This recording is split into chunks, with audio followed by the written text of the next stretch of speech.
अस्सलाम वालेकुम रहमतुल्लाहि व बरकातुहू। उम्मीद करता हूँ कि आप सब लोग खैरियत से होंगे।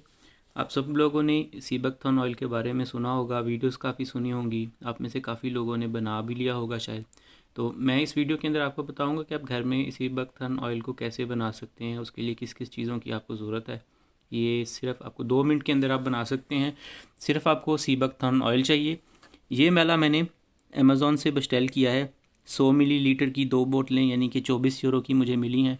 इस तरह की शीशी आपको बाज़ार से 1 यूरो की मिल जाती है। 100 मिलीलीटर की ये है, और ये है जिस ऑयल का बारे बताया था, ये है जोजोबा ऑयल। ये 250 मिलीलीटर है। ये 18 यूरो का आपको अमेज़ॉन से मिल जाएगा।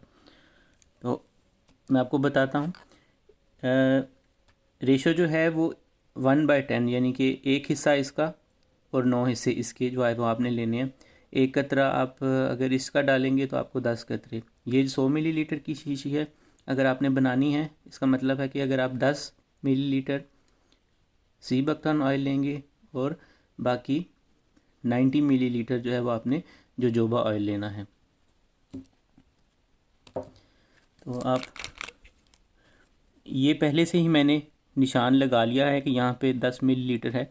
आप घर में भी इसको पैमाने से या किसी वेट मशीन से नाप सकते हैं। तो ये इस निशान तक आप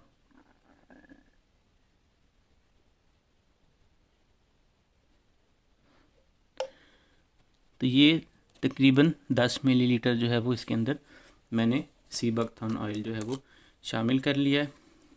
अब यहाँ तक जो है वो ये जोजोबा ऑयल जो है वो इसमें शामिल कर लें।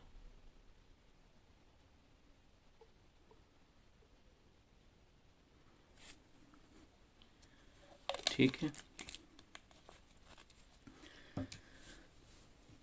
जो सीबकथॉर्न ऑयल है उसका ऑरेंज कलर का रंग है बहुत ज़्यादा, जैसे कि आप देख सकते हैं।